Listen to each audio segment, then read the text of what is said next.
Eran las 11 de la noche cuando escuché la puerta abrirse con violencia. Reconocí inmediatamente los pasos pesados de mi yerno Rodrigo subiendo las escaleras. Estaba borracho otra vez. Salí de mi habitación preocupada y lo que pasó después cambió todo. Me empujó contra la pared con tanta fuerza que sentí que mis huesos se iban a romper. «Lárgate de esta casa, vieja asquerosa», me gritó con aliento a alcohol. «Ya me tienes harto. No sirves para nada más que estorbar». Mi hija Carmen bajó la escalera corriendo, pero solo bajó la mirada, paralizada de miedo.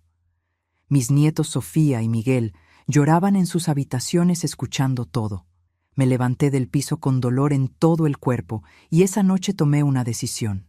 Contraté a alguien para intervenir el teléfono de Rodrigo. Cuando recibí el informe 3 días después, lo que encontramos en sus mensajes no era solo evidencia de sus ataques, era algo mucho peor. Algo que pondría en peligro a toda mi familia. ¡Qué alegría tenerte aquí conmigo! Si estás viendo este video, te pido con mucho cariño que te suscribas al canal. Por favor, necesitamos mucho alcanzar 20,000 suscriptores. ¿Puedo contar con su ayuda? Estamos construyendo una comunidad hermosa de mujeres fuertes. Su presencia es muy importante. Y su apoyo es esencial para nuestro trabajo, para que sigamos contando historias como esta. Cuéntame también en los comentarios desde dónde nos está escuchando. Nos emociona saber hasta dónde llegan nuestras historias. El dolor en mi espalda era tan intenso que pensé que algo se había roto cuando caí contra el piso. Sentí el impacto primero en mi hombro izquierdo, luego todo mi cuerpo se estrelló contra las baldosas frías del pasillo. Tengo 61 años y mis huesos ya no son lo que eran. El golpe me dejó sin aire en los pulmones y por un momento no pude moverme, solo quedarme ahí acostada, mirando el techo de mi propia casa, sintiendo el dolor recorrer todo mi cuerpo como electricidad. Por encima de mí, Rodrigo seguía gritando con esa voz pastosa y llena de odio que solo tenía cuando bebía. «Esta casa es mía», bramaba señalándome con el dedo mientras yo intentaba levantarme. «Tú aquí no pintas nada, vieja estorbosa. Eres una carga, un estorbo que ocupa espacio que no le corresponde». Cada palabra era como una bofetada. No solo por lo que decía, sino por la forma en que lo decía, con tanto desprecio, con tanta crueldad calculada. Escuché los pasos apresurados de Carmen bajando las escaleras. Mi hija, mi única hija, la niña que cargué en mi vientre, que crié con todo mi amor después de que su padre murió. Pensé que vendría a defenderme, que le diría algo a ese hombre que acababa de empujar a su madre contra una pared, pero cuando la vi llegar al pasillo, lo único que hizo fue bajar la mirada. Sus ojos se llenaron de lágrimas, pero no dijo nada. Se quedó paralizada en el último escalón, temblando, con los brazos cruzados sobre su pecho como si quisiera hacerse invisible. Y yo entendí en ese momento algo que me destrozó más que el golpe físico. Carmen tenía miedo. Mi hija le tenía terror a su propio esposo. Desde las habitaciones del segundo piso, escuchaba los sollozos de Sofía y Miguel, mis nietos. Sofía tiene 10 años y Miguel apenas 7. Los escuchaba llorar, probablemente abrazados el uno al otro en alguna de sus camas, aterrorizados por los gritos de su padre. Y yo ahí, tirada en el suelo como un bulto inservible, sin poder protegerlos, sin poder proteger a nadie. Rodrigo siguió vociferando amenazas mientras yo me levantaba lentamente, apoyándome contra la pared para no caer de nuevo. «Si mañana cuando yo me levante todavía estás en esta casa», me dijo acercándose tanto que podía oler el alcohol rancio en su aliento, «te voy a sacar a rastras por esa puerta. Te lo juro por mis hijos, ya me tienes harto». Carmen finalmente encontró su voz, pero fue apenas un susurro débil y quebrado. «Rodrigo, por favor», le suplicó con las manos juntas como si estuviera rezando. «Es mi mamá, no le hables así». Y entonces Rodrigo se volteó hacia ella con una velocidad que me asustó. «Cállate tú también», le gritó señalándola con el mismo dedo acusador. «Siempre defendiendo a esta vieja inútil. Por su culpa vivimos apretados en esta casa miserable. Por su culpa no podemos hacer nada. Siempre ella, siempre la pobrecita de tu mamá». Carmen se encogió como si las palabras fueran golpes físicos. Y tal vez lo eran. Tal vez las palabras duelen más que los puñetazos porque dejan cicatrices que nadie puede ver. Me quedé mirándolos a ambos por un momento que pareció eterno. A Rodrigo con su camisa arrugada y manchada, con los ojos inyectados de sangre y esa postura amenazante. A Carmen con la cabeza gacha, los hombros caídos, convertida en una sombra de la mujer alegre y segura que alguna vez fue. Y supe que si no hacía algo, si seguía callada y aguantando como siempre hice, esto iba a terminar muy mal. Me fui a mi cuarto en completo silencio. No dije una palabra. No lloré frente a ellos. No les di el gusto de verme destrozada. Entré a mi pequeña habitación al final del pasillo, esa habitación que antes era mi sala de costura, pero que ahora era todo mi espacio en lo que alguna vez fue mi casa, y cerré la puerta con seguro. Solo entonces me permití llorar. Me senté en la orilla de mi cama mientras las lágrimas rodaban por mis mejillas y todo mi cuerpo temblaba, no solo por el dolor físico que sentía en la espalda y el hombro, sino por el dolor más profundo de darme cuenta de que me sentía como una extraña en mi propia casa, como una invasora, como alguien que estorbaba. Esa noche no pude dormir ni un minuto. Me quedé acostada en mi cama mirando el techo en la oscuridad, escuchando los sonidos de la casa. Escuchaba a Rodrigo tropezar y maldecir mientras se preparaba para dormir. Escuchaba a Carmen llorar bajito en su habitación, esos sollozos ahogados que intentaba ocultar para que nadie la escuchara, pero yo la escuchaba. Y me partía el alma, porque esta no era la primera vez que Rodrigo me trataba mal. Durante los 3 años que llevaban viviendo en mi casa, las cosas fueron empeorando gradualmente. Al principio eran solo comentarios sarcásticos. «¡Ay, la señora con sus costumbres de vieja!», decía cuando yo preparaba la comida como siempre lo hice. «Mejor no opines, tú no entiendes de estas cosas», me decía cuando hablábamos de cualquier tema. Poco a poco me fue convirtiendo en invisible, en un mueble más de la casa, en algo que ocupaba espacio, pero no tenía voz ni voto. Los insultos se volvieron más directos con el tiempo. «Vieja metiche», me decía cuando yo intentaba aconsejar a Carmen sobre algo. «Estorbo», me llamaba cuando pasaba por la sala donde él estaba viendo televisión. Y lo peor es que lo hacía frente a los niños. Sofía y Miguel crecieron escuchando a su padre faltarme al respeto constantemente. Vi cómo sus caritas inocentes se iban acostumbrando a esas palabras, cómo dejaron de parecer sorprendidos cuando su papá me gritaba, y eso me dolía más que cualquier insulto. Intenté hablar con Carmen muchas veces. «Hija, no dejes que te hable así», le decía cuando me insultaba frente a ella. «Hija, esto no está bien», le suplicaba cuando veía cómo él la controlaba. Pero Carmen siempre tenía excusas. «Está estresado por el trabajo, mamá. Está pasando por un momento difícil. Me quiere, solo que a veces pierde el control». Excusas. Siempre excusas. Pero este empujón fue diferente. Este fue el primer ataque físico directo. Y algo dentro de mí supo que si había llegado a esto, podía llegar a algo peor. Mucho peor. El miedo me invadía como agua helada. Miedo de que me volviera a golpear. Miedo de que un día su violencia fuera más allá y me lastimara gravemente. Pero más que eso, miedo de que le hiciera algo a Carmen. Miedo de que lastimara a esos niños. Porque si era capaz de empujar a una mujer de 61 años contra una pared, ¿qué más era capaz de hacer? Pero junto con el miedo sentía otra cosa igual de fuerte: rabia. Una rabia profunda y ardiente que crecía en mi pecho como fuego. Rabia de sentirme impotente en mi propia casa. Rabia de ver a mi hija convertida en una mujer asustada que caminaba de puntitas en su propia vida. Rabia de ver a mis nietos creciendo en un ambiente de violencia y gritos. Y rabia conmigo misma por haber permitido que las cosas llegaran hasta este punto. A las 3 de la madrugada, cuando ya no pude seguir acostada sin hacer nada, tomé mi teléfono celular. Mis manos todavía temblaban mientras escribía en el buscador. Investigador privado. Servicios de monitoreo. Intervención telefónica. No sabía exactamente qué estaba buscando, pero sabía que necesitaba respuestas. Necesitaba saber ¿Qué más estaba escondiendo Rodrigo? Porque un hombre que trata así a su suegra, que mantiene a su esposa aterrorizada, seguramente tiene más secretos guardados. Encontré varias empresas que ofrecían servicios de investigación. Algunas hablaban de intervención telefónica legal mediante software que la persona instala voluntariamente. Pero eso no me servía. Rodrigo nunca iba a instalar voluntariamente nada que le permitiera vigilarlo. Necesitaba algo más. Algo que me diera acceso a sus mensajes, a sus llamadas, a sus secretos, sin que él lo supiera. Seguí buscando hasta que encontré el perfil de un investigador privado llamado Javier Reyes.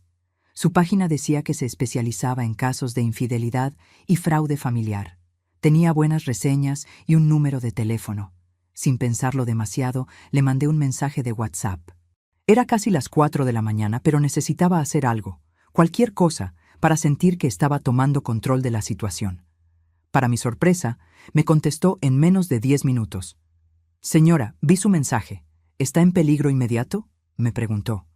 Le conté brevemente lo que pasó esa noche. Le dije que necesitaba saber qué estaba haciendo mi yerno, que sospechaba que había más cosas de las que sabía. Javier me explicó las opciones. No podía intervenir el teléfono ilegalmente, eso sería un delito. Pero sí podía instalar software de monitoreo si yo tenía acceso físico al dispositivo, aunque fuera por 5 minutos. ¿Puede tomar el teléfono de su yerno sin que él se dé cuenta?, me preguntó. Pensé en eso. Rodrigo era descuidado con sus cosas cuando estaba borracho. Siempre dejaba el teléfono tirado en cualquier lugar. Sí, le respondí con más seguridad de la que sentía.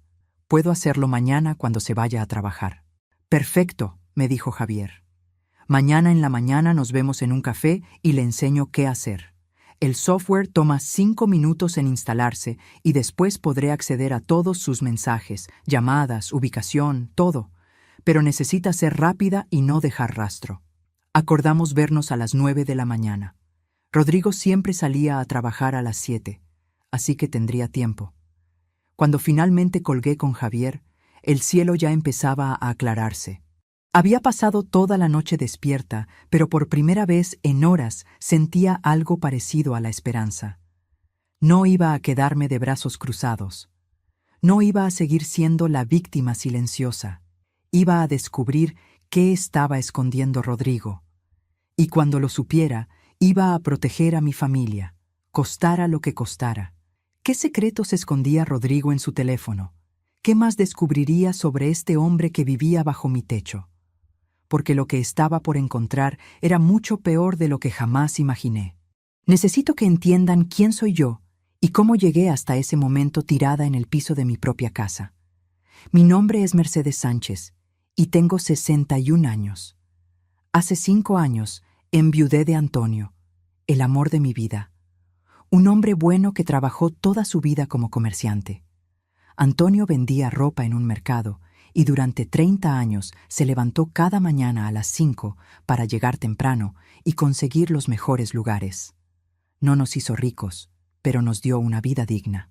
Y lo más importante, cuando murió, me dejó esta casa. Modesta, de 2 pisos, en un barrio tranquilo, pero completamente pagada. Esta casa representa todo el esfuerzo de Antonio, cada peso que ganó sudando bajo el sol del mercado. Después de que Antonio murió, quedé sola con Carmen, que entonces tenía 28 años. La crié con todo mi amor, le di todo lo que pude. Ella conoció a Rodrigo cuando tenía 23 años. Él trabajaba en construcción y al principio me pareció un buen hombre. Era educado conmigo, trabajador, trataba bien a Carmen. Se casaron y yo pensé que mi hija había encontrado un buen compañero para su vida. Los primeros años fueron buenos. Nacieron Sofía y Miguel. Yo era la abuela feliz que cuidaba a sus nietos mientras Carmen y Rodrigo trabajaban. Pero después del nacimiento de Miguel, Rodrigo empezó a cambiar. Comenzó a beber más. Llegaba tarde del trabajo oliendo a alcohol. Se volvió controlador con Carmen. Revisaba su teléfono, le preguntaba a dónde iba, con quién hablaba. Yo veía las señales, pero Carmen me decía que todo estaba bien. Hace 3 años, Carmen y Rodrigo perdieron su casa. Rodrigo tenía deudas que Carmen no conocía. Dejó de pagar la hipoteca durante meses y el banco se las quitó. Vinieron a mi puerta desesperados, con 2 niños pequeños y sin lugar donde vivir. «Es temporal, mamá», me dijo Carmen con lágrimas en los ojos. «Solo hasta que nos recuperemos». Y yo abrí mi puerta. Porque así es una madre. Porque cuando tu hija te necesita, no le cierras la puerta. 3 años después, seguían aquí. Y lo que empezó como ayuda temporal se convirtió en una pesadilla. Rodrigo pasó de ser mi yerno a ser mi tirano. Actuaba como si la casa fuera suya. Tomaba decisiones sin consultarme. Cambiaba cosas sin pedirme permiso.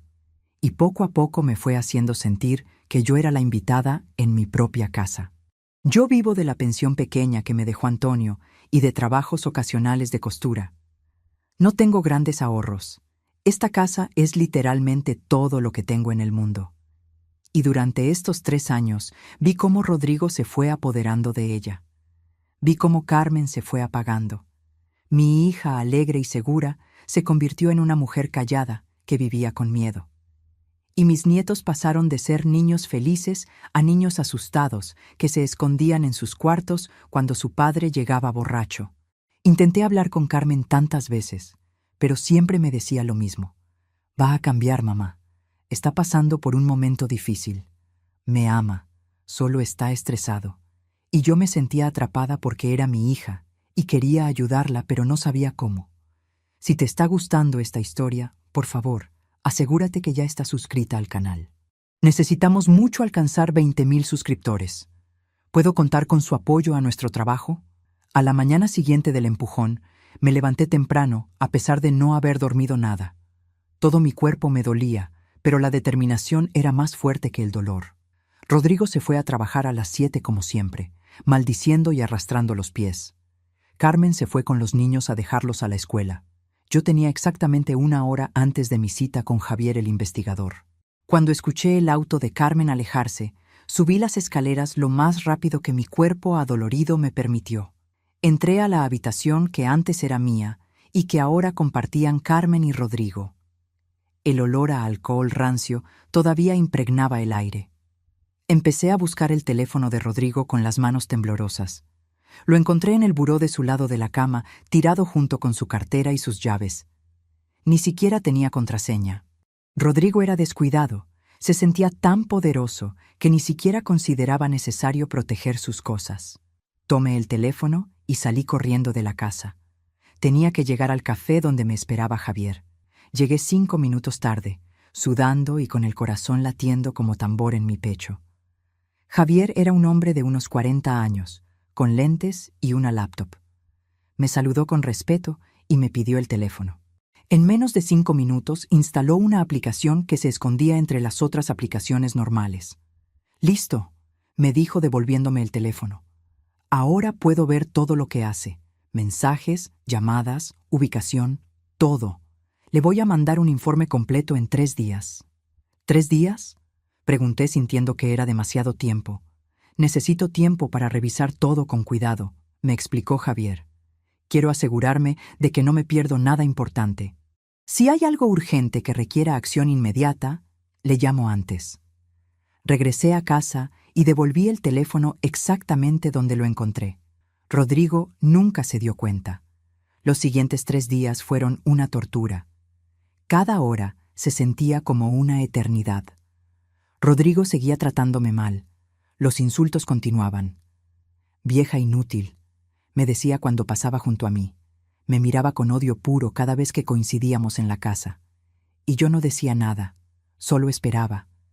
Carmen se disculpaba conmigo en privado. «Mamá, perdóname», me susurraba cuando Rodrigo no estaba. «Él no es así realmente, es el alcohol. Cuando está sobrio, es diferente». Pero yo ya no le respondía, porque estaba cansada de las excusas. Estaba cansada de normalizar lo inaceptable. Solo asentía y seguía esperando mi informe. Al tercer día, Javier me mandó un mensaje. «Señora Mercedes, necesito verla urgentemente.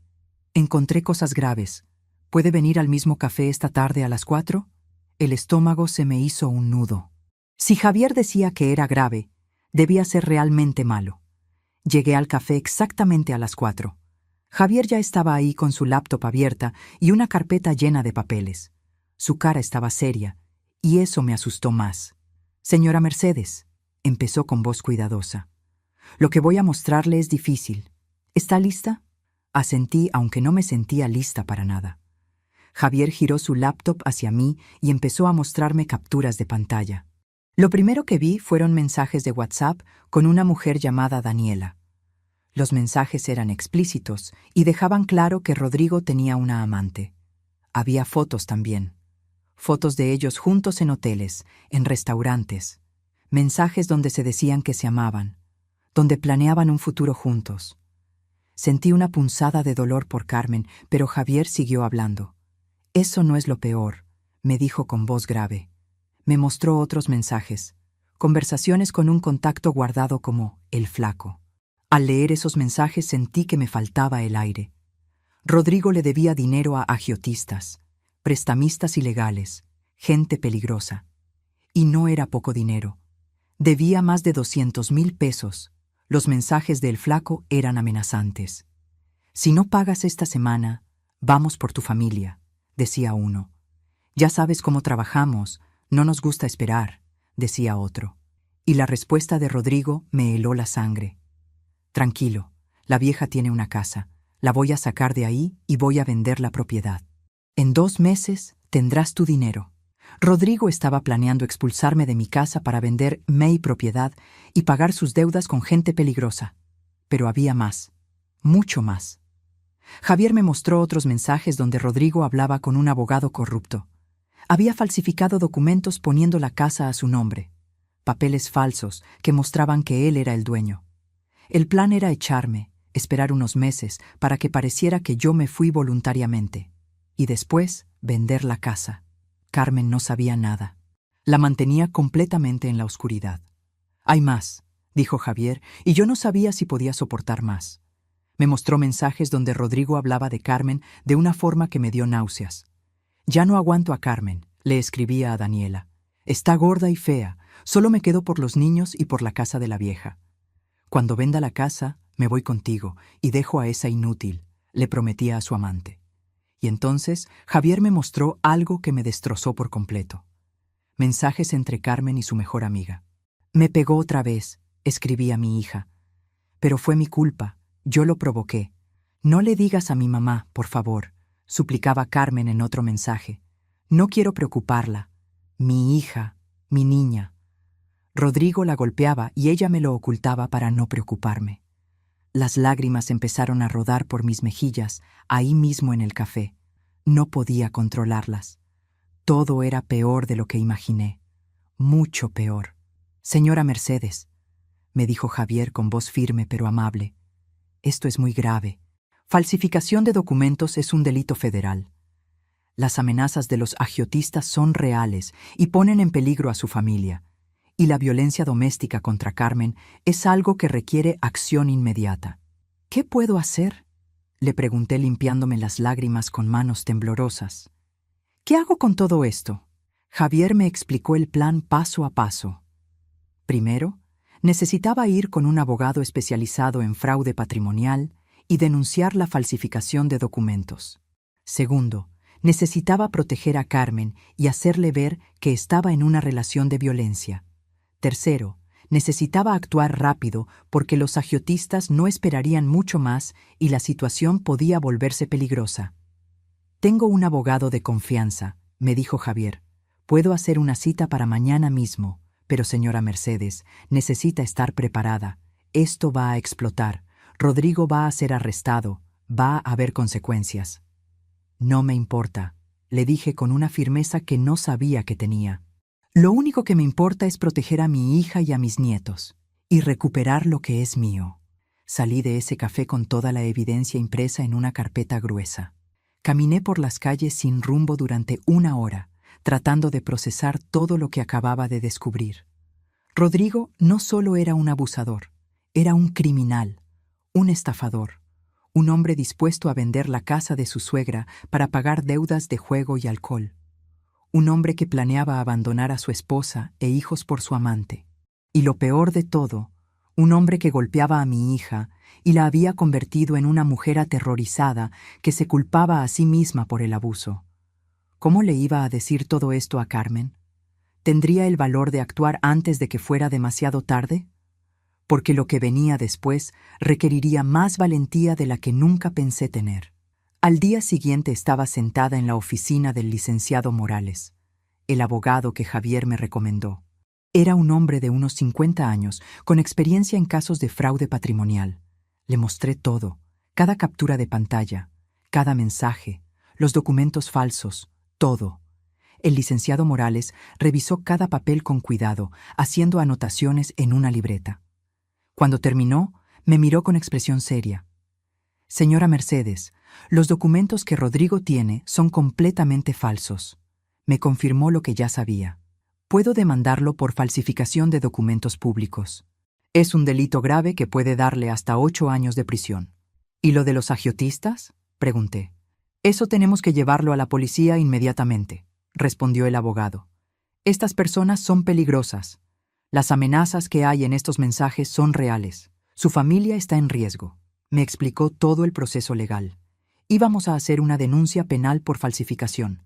También una demanda civil para asegurar que la propiedad permaneciera a mi nombre. Y solicitar medidas de protección para Carmen y los niños. ¿Cuánto tiempo tomará todo esto?, le pregunté ansiosa. 3 días para tener todo listo, me dijo. Mientras tanto, le recomiendo que actúe normal. No deje que Rodrigo sospeche que sabemos algo. Pero actuar normal era imposible.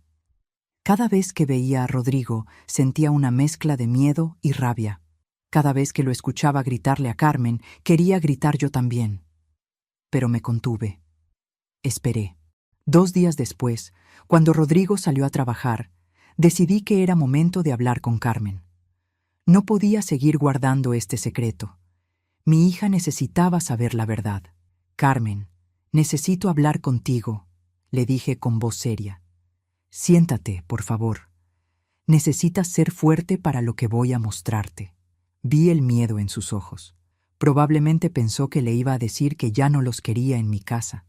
No tenía idea de lo que realmente venía.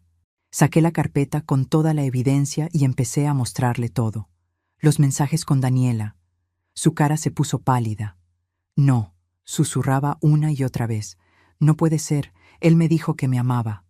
Le mostré los mensajes con los agiotistas, las deudas, el plan de vender mi casa.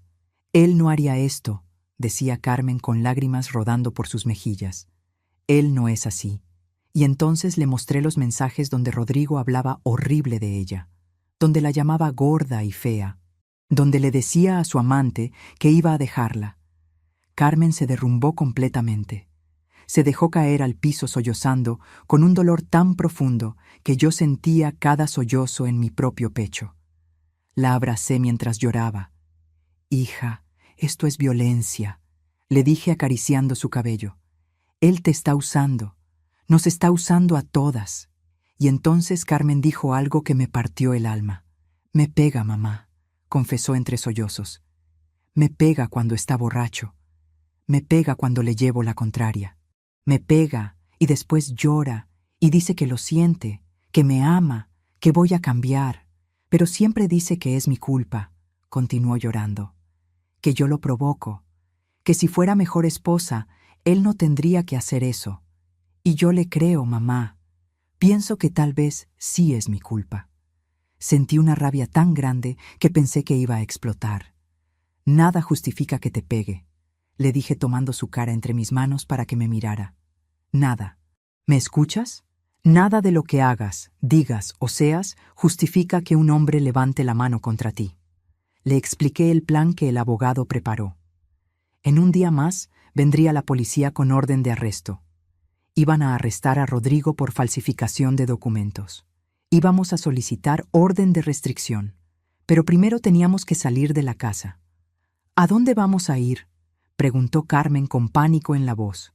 «A casa de tu tía Rosa», le dije. Ya lo tenía todo planeado. «Vamos a empacar en secreto. Cuando Rodrigo se vaya mañana al trabajo, nos vamos, los niños, tú y yo, y no volvemos hasta que él esté arrestado». Carmen tenía miedo, mucho miedo. ¿Y si se enoja más? Preguntaba temblando. ¿Y si nos encuentra? ¿Y si nos lastima? Por eso nos vamos antes, le expliqué.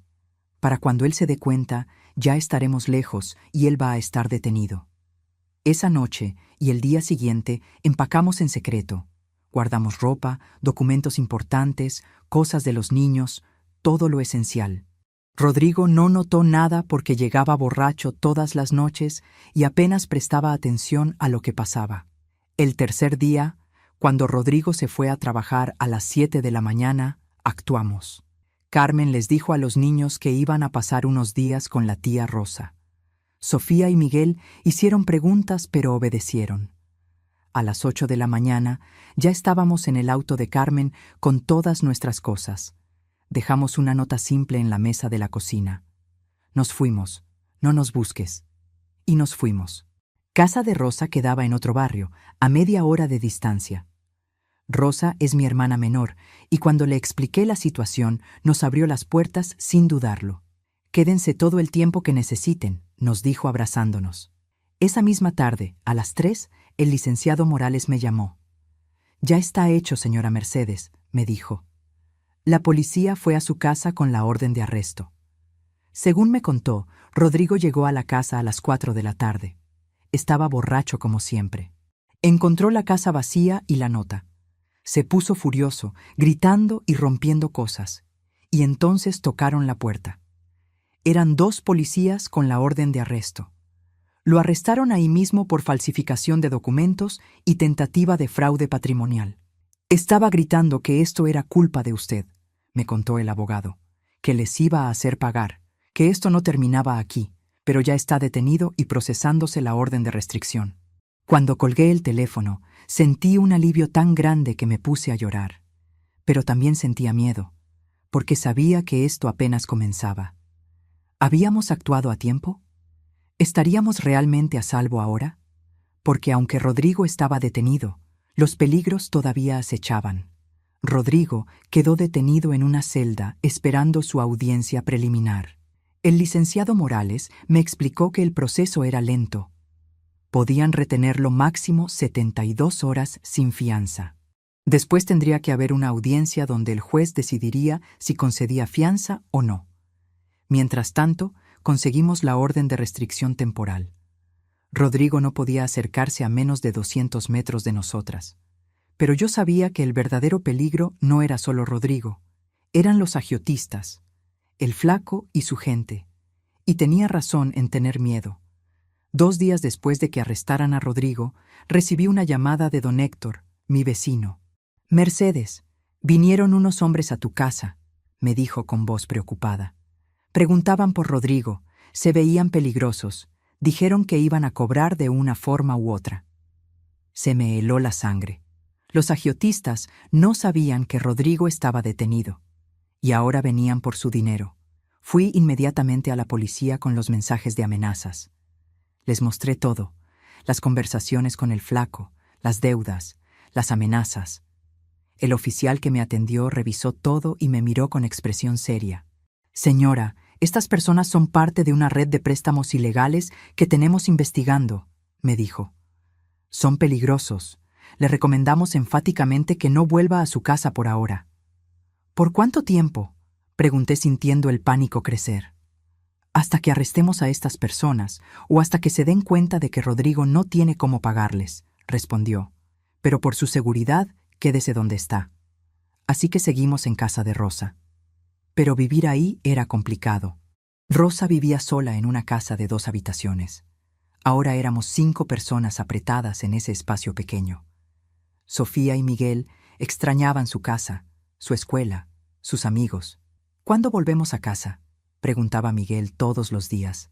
«Pronto, mi amor», le decía yo, aunque no sabía si era verdad. Carmen estaba devastada emocionalmente. Pasaba la mayor parte del día llorando en su habitación. Se culpaba por todo.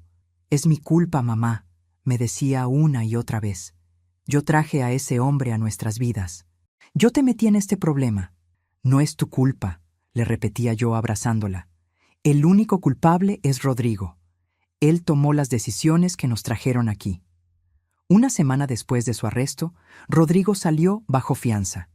Sus hermanos pagaron los 50,000 pesos que el juez estableció, y apenas salió, empezó a acosarnos.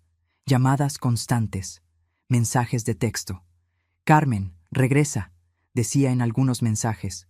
«Te perdono, voy a cambiar, te necesito». Cuando Carmen no respondía, los mensajes se volvían amenazantes. «Si no vuelves, te vas a arrepentir», escribía. «Esos niños son míos, te los voy a quitar. Tu madre me va a pagar por lo que hizo». Carmen estaba aterrorizada. Yo también. El licenciado Morales solicitó modificar la orden de restricción para incluir contacto digital. Pero Rodrigo seguía encontrando formas. Creaba cuentas nuevas de WhatsApp. Llamaba desde números desconocidos. Nos tenía vigiladas constantemente. Y los agiotistas no dejaban de buscar. Don Héctor me llamó otra vez. «Vinieron de nuevo, Mercedes», me dijo. «Ahora preguntaron específicamente por ti.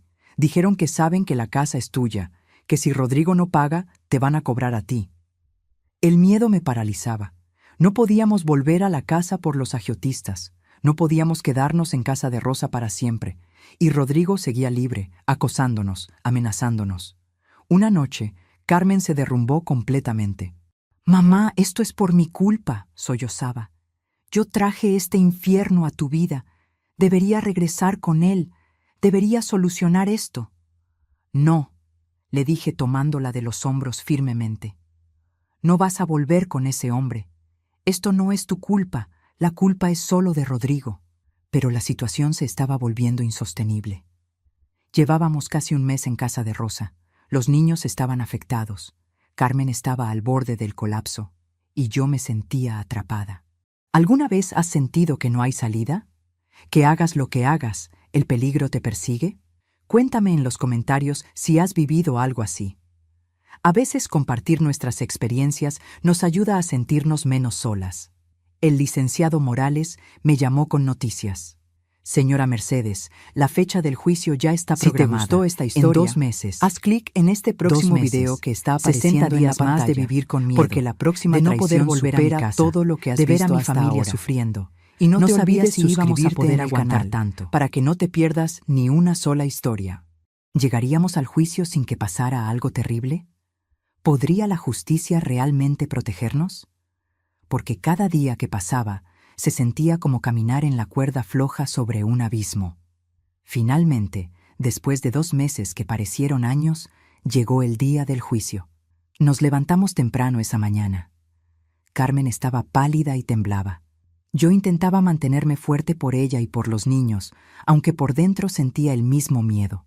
El licenciado Morales nos encontró en la entrada del juzgado. «Señora Mercedes, señora Carmen, hoy vamos a presentar toda la evidencia», nos dijo con seguridad. «Manténganse calmadas y digan la verdad. Eso es todo lo que necesitamos». Entramos a la sala del tribunal y ahí estaba Rodrigo, sentado con su abogado defensor, viéndonos con una mezcla de odio y desprecio. Cuando nuestras miradas se cruzaron, me hizo un gesto amenazante con la cabeza, como diciéndome, «Esto no termina aquí». Pero yo mantuve la cabeza en alto. El juicio comenzó. El licenciado Morales presentó toda la evidencia meticulosamente. Los mensajes falsificando documentos. Las conversaciones donde Rodrigo planeaba vender mi casa. Los mensajes con su amante. Los mensajes con los agiotistas mostrando sus deudas. Cada pieza de evidencia era como un martillazo en el caso de Rodrigo. Pero lo más poderoso vino cuando Carmen testificó. Mi hija, que durante años fue una mujer callada y asustada, se paró frente al juez y habló. Contó sobre los años de violencia. Los golpes cuando Rodrigo bebía. Los insultos constantes. El control. Sacó fotos que guardó en secreto mostrando moretones en sus brazos, su espalda, su cara. Fotos que yo nunca vi porque ella me las ocultó para no preocuparme. Me decía que era mi culpa. Testificó Carmen con lágrimas rodando por sus mejillas, pero con voz firme. Que si fuera mejor esposa, él no tendría que pegarme. Y durante años le creí. Pensé que yo era el problema. Pero no lo era, continuó mirando directamente a Rodrigo. El problema siempre fuiste tú, tu violencia, tu crueldad, tus mentiras. El juez escuchaba con expresión seria tomando notas. El abogado de Rodrigo intentó defenderse. «Señor juez, mi cliente estaba bajo mucho estrés», argumentó. La situación económica era difícil y la señora Mercedes lo provocaba constantemente. Pero el juez levantó la mano interrumpiéndolo. «No hay justificación para falsificar documentos», dijo con voz firme. «No hay justificación para violencia doméstica. No hay justificación para amenazas y fraude». Rodrigo intentó hablar. «Ella me provocaba», gritó señalándome. «La vieja esa me manipulaba. Carmen siempre fue débil y la vieja la controlaba». «¡Silencio!», ordenó el juez golpeando su mazo. «Tendrá oportunidad de declarar cuando corresponda». Cuando Rodrigo subió al estrado para defenderse, solo se hundió más. Sus respuestas eran contradictorias. Se enredaba en sus propias mentiras. Y cuando le mostraron los mensajes con su amante, no tuvo explicación. Después de 2 horas de testimonios y evidencia, el juez se retiró a deliberar. Esperamos 30 minutos que parecieron horas. Finalmente, el juez regresó con su veredicto. «Señor Rodrigo Méndez», comenzó con voz solemne, «este tribunal lo encuentra culpable de falsificación de documentos públicos. 4 años de prisión. También lo encuentra culpable de violencia familiar continuada contra su esposa Carmen Sánchez. 2 años adicionales de prisión. Se le otorga orden de restricción permanente contra la señora Mercedes Sánchez y la señora Carmen Sánchez. No podrá acercarse ni contactarlas de ninguna forma. Además, se ordena la restitución completa de la propiedad a nombre de la señora Mercedes Sánchez, dueña legítima». Rodrigo estalló. «Esto no termina aquí», gritó mientras los guardias se lo llevaban. «Me las van a pagar, todas». Pero sus gritos se fueron apagando mientras lo sacaban de la sala. Carmen se derrumbó en mis brazos llorando. Pero esta vez no eran lágrimas de miedo. Eran lágrimas de alivio. El licenciado Morales nos felicitó. «Señora Mercedes, señora Carmen, hicieron lo correcto y la justicia prevaleció». Con Rodrigo en prisión, las cosas empezaron a cambiar. Los agiotistas dejaron de buscarme. Al parecer, el abogado de ellos les informó que Rodrigo estaba preso y que la casa estaba protegida legalmente. No iban a poder cobrar. Finalmente pudimos volver a casa después de 3 meses. La casa estaba como la dejamos, un poco polvosa pero intacta. Carmen, los niños y yo entramos lentamente, casi con miedo, pero después nos abrazamos llorando. Estábamos en casa y estábamos a salvo. Los primeros meses fueron de sanación. Carmen comenzó terapia para víctimas de violencia doméstica. Una psicóloga maravillosa que la ayudó a entender que nada de lo que pasó fue su culpa. Sofía y Miguel también entraron a terapia infantil. Los niños tenían mucho que procesar, años de ver violencia en su casa, de escuchar gritos, de vivir con miedo, pero poco a poco empezaron a sanar. Yo estuve ahí para todos, cocinaba sus comidas favoritas, los abrazaba cuando tenían pesadillas, les recordaba todos los días que estaban a salvo, que yo los protegería siempre. Carmen empezó a sonreír otra vez, lentamente al principio, como si hubiera olvidado cómo hacerlo, pero después más seguido. Consiguió trabajo en una tienda de ropa. Empezó a ser económicamente independiente. «Nunca más voy a depender de un hombre», me dijo un día. «Nunca más voy a permitir que alguien me trate así». Los niños volvieron a ser niños. Empezaron a jugar otra vez, a reír, a dormir toda la noche sin despertarse con pesadillas. Sofía me dijo un día: «Abuela, ya no tengo miedo». Y esas palabras valieron más que todo el oro del mundo. Renovamos la casa. Pintamos las paredes de colores alegres, cambiamos muebles, colgamos fotos nuevas, borramos cada rastro de Rodrigo, cada recuerdo de esos años oscuros. Carmen inició los trámites de divorcio que se aprobaron rápidamente, dado que Rodrigo estaba en prisión y había orden de restricción. Los niños casi no preguntaban por su padre. Al principio sí. «¿Dónde está papá?», preguntaba Miguel. «Tu papá cometió errores muy graves y está pagando las consecuencias», le explicaba Carmen con honestidad apropiada para su edad. «Pero nosotros estamos bien. estamos seguros. Y eso es lo que importa. Con el tiempo dejaron de preguntar. Estaban mejor sin él y en el fondo lo sabían. Un año después del juicio, nuestra vida era completamente diferente.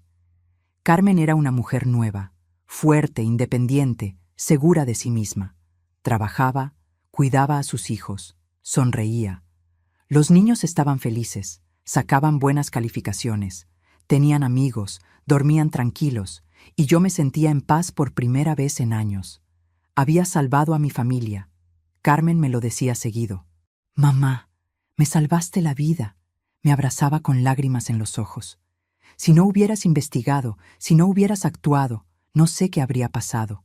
Tal vez él habría vendido la casa, tal vez me habría matado». «Eres mi hija», le respondía yo siempre. «Haría cualquier cosa por ti, por ustedes». Rodrigo seguía en prisión cumpliendo su sentencia. No queríamos saber nada de él, ni Carmen ni yo. Los niños tampoco. Esa parte de nuestras vidas había terminado. Aprendí algo crucial durante todo esto, algo que quiero que todas las mujeres que me escuchan entiendan. Durante años pensé que ser buena suegra, ser buena madre, ser buena abuela significaba aguantar, callar, no meterme. Pensé que los problemas de matrimonio de Carmen eran solo de ella, que yo no debía opinar, que debía respetar su relación aunque viera señales de abuso. Qué equivocada estaba. Ser buena madre no significa callar frente al abuso. Significa proteger a los tuyos con fiereza. Significa no permitir que la violencia se normalice. Significa tener el valor de actuar cuando todos tienen miedo. Durante años vi las señales, los gritos, el control, la forma en que Carmen se iba apagando, el miedo en los ojos de mis nietos. Pero me decía a mí misma que no era mi lugar meterme, que era el matrimonio de ella y yo debía respetar eso. Y casi cuesta la vida de mi familia. El día que Rodrigo me empujó contra esa pared, algo en mí despertó. Ya no era la señora callada que aguanta todo para mantener la paz. Era una madre protegiendo a su cría. Era una abuela protegiendo a sus nietos. Era una mujer que ya no iba a permitir que nadie lastimara a su familia. Hoy miro a Carmen y veo a una mujer fuerte, sonriente, independiente. Miro a mis nietos y los veo alegres, seguros, en paz. Y sé sin ninguna duda que tomé la decisión correcta. Sí, fue aterrador. Sí, hubo momentos donde pensé que no íbamos a lograrlo. Momentos donde el miedo casi me paraliza. Pero lo logramos. Y si algo aprendí de toda esta experiencia, es que nunca es tarde para defenderte. Nunca es tarde para decir basta. Nunca es tarde para proteger a quien amas. Si estás escuchando esto y estás en una situación parecida, si ves violencia en tu familia y no sabes qué hacer, déjame decirte algo con todo mi corazón. Sí, puedes actuar. Sí hay salida. Sí hay ayuda disponible. No te quedes callada pensando que es mejor no meterte. No normalices el abuso pensando que no es asunto tuyo, porque el silencio solo protege al abusador. Tu voz, tu acción, tu valor pueden salvar vidas, como salvaron las nuestras. No fue fácil. Requirió valor que no sabía que tenía. Requirió tomar decisiones difíciles. Requirió enfrentar miedos profundos. Pero valió cada segundo de miedo. Valió cada lágrima. Valió cada momento de incertidumbre. Porque hoy mi familia está a salvo. Hoy mis nietos crecen en un hogar sin violencia. Hoy Carmen sabe que el amor no duele, no controla, no destruye. Y hoy yo puedo dormir tranquila sabiendo que protegí lo más importante que tengo en este mundo, mi familia. Si te gustó esta historia, haz clic en este próximo video que está apareciendo en la pantalla, porque la próxima traición supera todo lo que has visto hasta ahora. Y no te olvides suscribirte en el canal, para que no te pierdas ni una sola historia.